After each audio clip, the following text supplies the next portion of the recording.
The border standoff begins. The alarm screamed across the bridge of the Kethra's Fong, and Commander Veskil's 4 eyes snapped to the tactical display. A single contact. One ship. Human. It had crossed the border. Confirm identification, Veskil barked, his chitinous fingers gripping the command rail. The Kethra Empire had held this sector for 3 centuries. No one crossed uninvited. Especially not them. Confirmed, Commander, his sensor officer replied, mandibles clicking nervously. Human vessel. Dreadnought class. Designation. Vendetta. The bridge fell silent. Humanity had been silent for 2 decades. After the Treaty of Red Fields, they had withdrawn to their corner of the galaxy, licking their wounds, nursing their losses. The war had ended in stalemate, barely. The Kethra had learned to respect human tenacity, but they had also learned something else. Humans were dangerous when cornered. And now one of their warships had just crossed into Kethra space.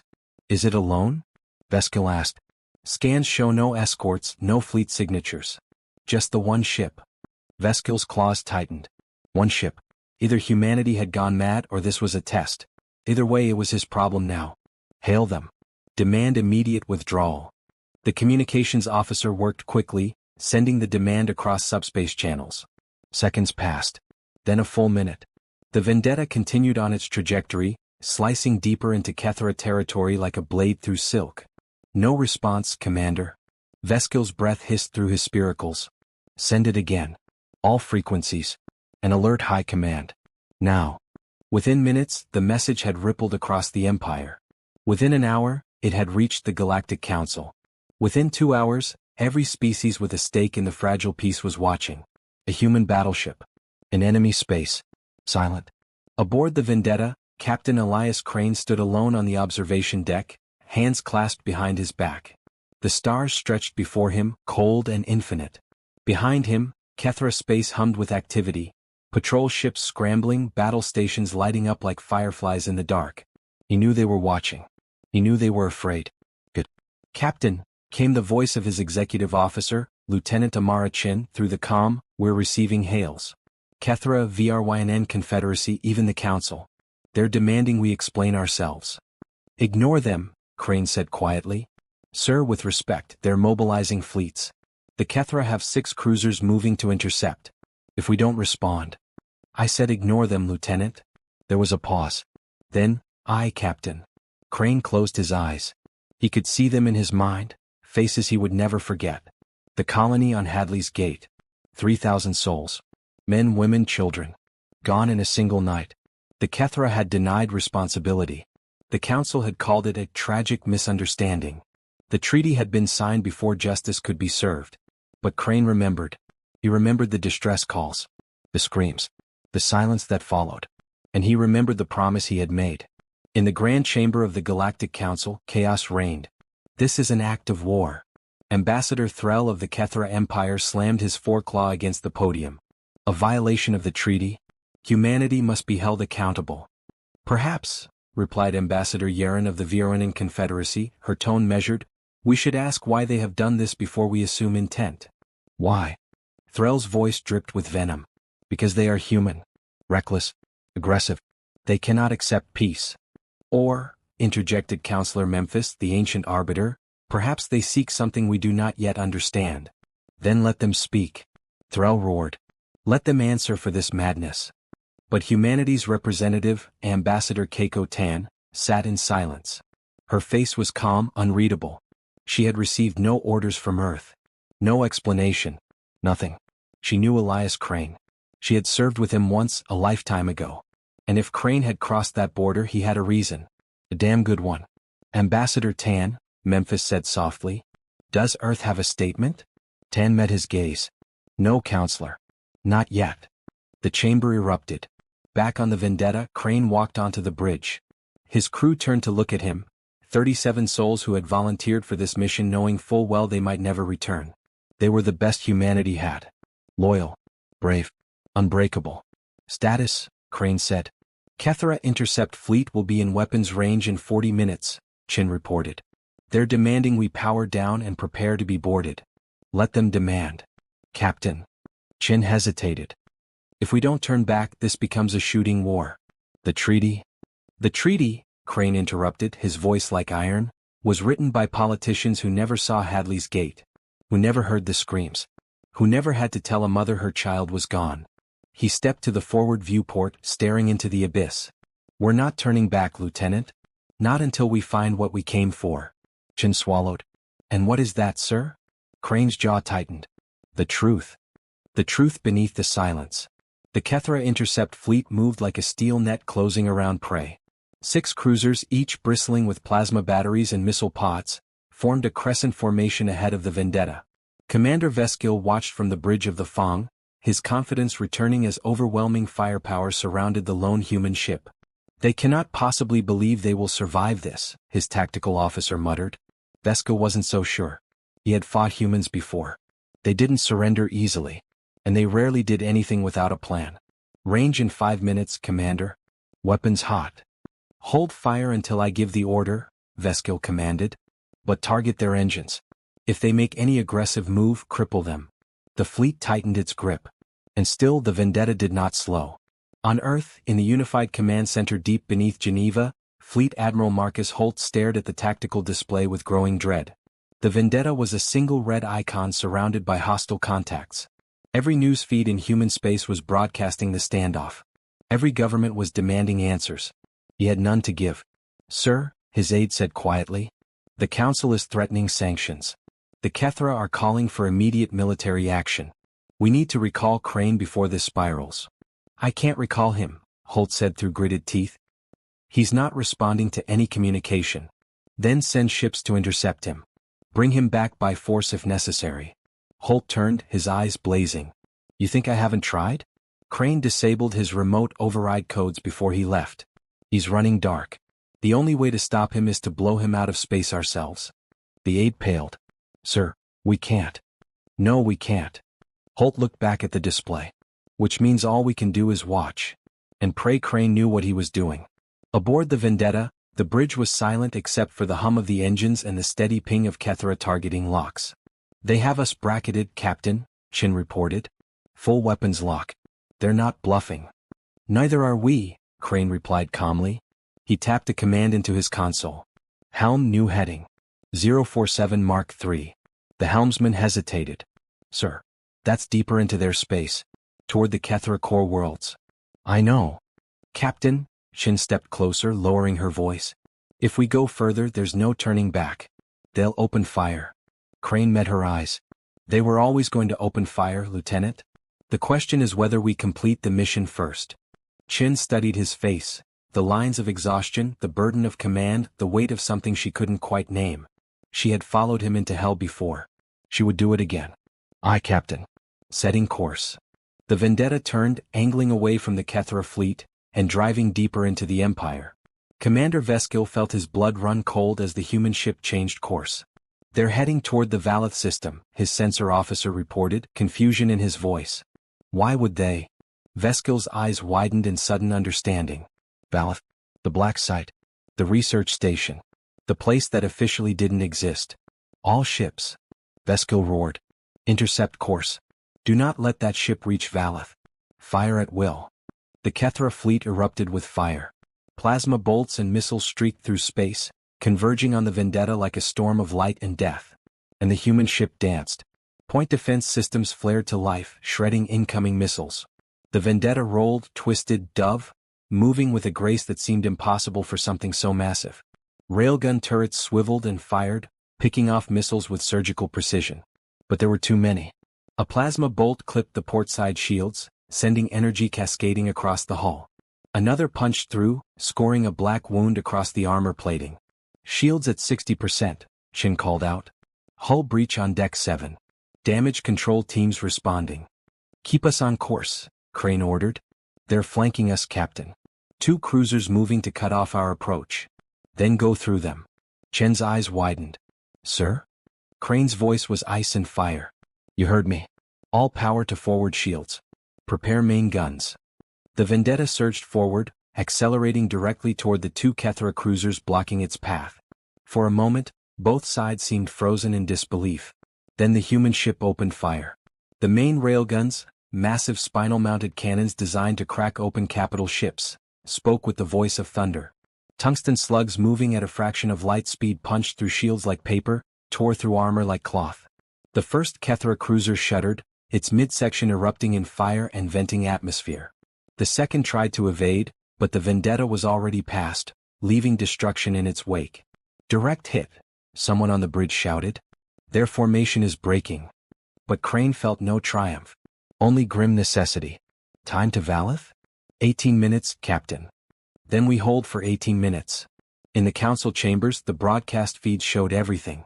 The attack. The retaliation. The impossible dance of the human ship through superior numbers. Madness, Threll hissed. They have just destroyed 2 of our vessels. This is war. But Ambassador Tan was standing now, her voice cutting through the chaos like a blade. You want to know why? She said, her tone cold. You want to know what Captain Crane is doing in your space? Every eye turned to her. 23 years ago, the human colony on Hadley's Gate was annihilated. 3,000 civilians. The Kethra Empire denied involvement. The investigation was buried. The treaty was signed. Threll's mandibles clicked in agitation. That incident was ruled an accident. A rogue. It was murder, Tan interrupted. And we have waited 23 years for the truth. Captain Crane is not invading your territory, Ambassador Threll. He is going to your research station at Valeth. The one your government claims doesn't exist. Silence fell like a hammer. And when he gets there, Tan continued, her voice shaking with barely contained rage, the entire galaxy is going to see what you've been hiding. Threll's face went pale beneath his chiton. Crane stood on the bridge as Valeth appeared on the view screen, a dark station orbiting a dead moon, hidden in the shadow of a gas giant. There, he whispered. Captain, Shin said quietly. We're being hailed. Earth Command. Admiral Holt. Crane didn't move. Ignore it. Sir, he's ordering us to stand down. He says. I don't care what he says, Lieutenant. Crane's voice was soft but unyielding. We've come too far. Lost too much. He looked at his crew, the men and women who had believed in him, who had trusted him. Prepare boarding teams. We're going in. And as the Vendetta descended toward the station, the galaxy held its breath. The Vendetta's truth. The Vendetta hung in the shadow of Valeth Station like a sword suspended over a guilty heart. The station itself was silent. No hails, no defenses activating, no signs of life. Just cold metal and darker secrets. Captain Crane stood in the armory, checking his sidearm one last time. Around him, 20 Marines suited up in full combat gear, their faces grim and determined. These were volunteers, every one. They knew what this mission meant. They knew what it might cost. Captain, Lieutenant Chen's voice crackled through his helmet comm, the station's airlocks are sealed, but we're detecting power signatures inside. Someone's home. Then we knock politely, Crane replied. He turned to his Marines. Remember, we're here for evidence, not vengeance. We record everything. Every file, every lab, every piece of data. The galaxy needs to see the truth. Sergeant Kayla Reeves, a veteran with scars that told stories, nodded grimly. And if they resist, sir? Crane's jaw tightened. Then we remind them what happens when you murder 3,000 innocents and think you can hide it. The boarding craft launched. Across the galaxy, every major species watched the feeds. The Council had opened emergency channels. News networks broadcast live. Millions of eyes watched as the human boarding team cut through Valeth Station's outer airlock and disappeared inside. In the Council chamber, Ambassador Threll was frantically working his communication panel, trying to reach someone, anyone, at Valeth. But the station remained silent. What are they going to find? Counselor Memphis asked quietly, his ancient eyes fixed on Threll. I do not know, Threll stammered. Valeth is a research facility. Nothing more. Then you have nothing to fear, Ambassador Tan said coldly. Do you? Threll said nothing. Inside Valeth Station, Crane and his team moved through corridors that hummed with unsettling energy. Emergency lighting cast everything in blood-red shadows. The air tasted recycled, stale, wrong. Sergeant, take your fire team and secure the data core, Crane ordered. I want every byte copied. Aye, sir. Crane continued forward with the remaining Marines, following the station's layout from stolen schematics. He knew where he needed to go. Laboratory Section 7. The place that had been scrubbed from every official record. The place where the weapon had been built. They reached a sealed blast door. Beside it, a terminal glowed with Kethra script. Corporal Yuki, Crane called. Open it. The young tech specialist worked quickly, bypassing security protocols with practiced ease. The door hissed and split open, revealing darkness beyond. Crane stepped through. And stopped. The laboratory stretched before him, massive, clinical, horrifying. Containment cells lined the walls, most empty now but some still occupied. Inside one, a creature that might have once been Kethra lay motionless, its body grotesquely mutated. In another, something that looked almost human stared with empty eyes. But it was the center of the room that drew Crane's attention. A holographic display showed a star map. And highlighted on that map was Hadley's Gate. "My God," one of the Marines whispered. Crane approached a nearby terminal and activated it. Data scrolled across the screen, test results, deployment logs, casualty projections. And there, buried in the files, was the truth. Project Silence, biological weapon development. Target, human settlement Hadley's Gate. Deployment date, 23 years ago. Result, 100% mortality rate. Weapon dispersal successful. No survivors.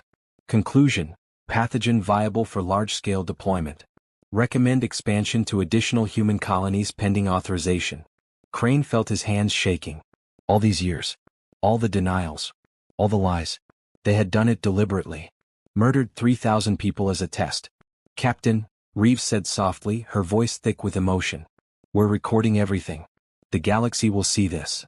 "Damn right they will," Crane said, his voice breaking. He activated his comm. "Chin, are you getting this feed?" "Copy, Captain. We're broadcasting on all channels. Every species, every government. Everyone is seeing this." In the council chamber, the holographic display showed everything. The laboratory. The containment cells. The files. The proof. Ambassador Threll stood frozen, his face a mask of horror. Around him, the other ambassadors stared in stunned silence. "You knew," Counselor Memphis said, his voice like stone. "Your government knew." I did not." Threll's voice failed him. 3,000 humans, Ambassador Tan said, tears streaming down her face. 3,000 innocent people. And you were going to do it again. The chamber erupted in chaos. Accusations flew. Alliances shattered. And through it all, the footage from Valeth Station continued to play, an unforgiving testament to atrocity. Back on the station, Crane heard a sound behind him. He turned to find a Kethra scientist emerging from a hidden passage, her hands raised. "Please," she said in broken human standard. "Please? I tried to stop them. I tried to warn your people." Crane studied her, the fear in her eyes, the desperation. "Who are you?" "Dr. Shelley's. I was part of the project. But when I learned what they planned, I sent an anonymous transmission to your government. Warn them. But it was too late." "The distress call," Crane whispered. "The one we received hours after the attack. That was you." She nodded, tears flowing. "I am sorry. I am so sorry." Crane felt something crack inside him, the wall he had built around his grief, his rage, his need for vengeance. He looked at this alien, this enemy, this person who had tried to save his people. "Come with us," he said quietly. "You're going to testify to the council. You're going to tell them everything." "They will kill me," she whispered. "Not if we protect you," Reeves said, stepping forward. "You tried to do the right thing. That counts for something." An hour later, the Vendetta pulled away from Valeth Station, its holds full of evidence, its mission complete. Behind it, the station's self-destruct protocols activated, triggered by Kethra High Command in a desperate attempt to bury the truth. But it was too late. The data was out. The galaxy had seen. On the bridge, Crane watched as Kethra warships finally arrived, too late to stop him. They formed up, weapons locked, but they didn't fire. "Captain," Chin said. "Earth Command is hailing. Admiral Holt says, he says to come home. All is forgiven." Crane smiled faintly. "Tell the Admiral we're on our way." "Sir, the Kethra fleet?" "Let them follow," Crane said. "They won't fire. Not now. The whole galaxy is watching." As the Vendetta turned toward human space, Ambassador Tan's voice came through on an open channel. "Captain Crane, this is Ambassador Tan. On behalf of Earth and humanity, thank you. You gave us justice. You gave us truth." Crane closed his eyes. "No, Ambassador. I gave them a voice. The dead of Hadley's Gate. They deserved to be heard. And they were, Captain. They were." 3 months later, the Galactic Council passed Resolution 447, officially condemning the Kethra Empire for crimes against sapient life. Reparations were ordered. The government responsible was dissolved. Dr. Shelley's was granted asylum on Earth, where she continued her work, this time in service of healing. Captain Elias Crane was court-martialed for violating orders and risking galactic war. He was found guilty. And then, in a unanimous vote, he was pardoned by every human government and awarded the Star of Valor, humanity's highest honor. At the ceremony, as the medal was placed around his neck, Crane thought of the faces he would never forget. The voices silenced too soon. The children who would never grow old. "This isn't mine," he said quietly. "It belongs to them." But humanity disagreed. Because sometimes justice requires a vendetta. And sometimes, one ship is enough to change the galaxy.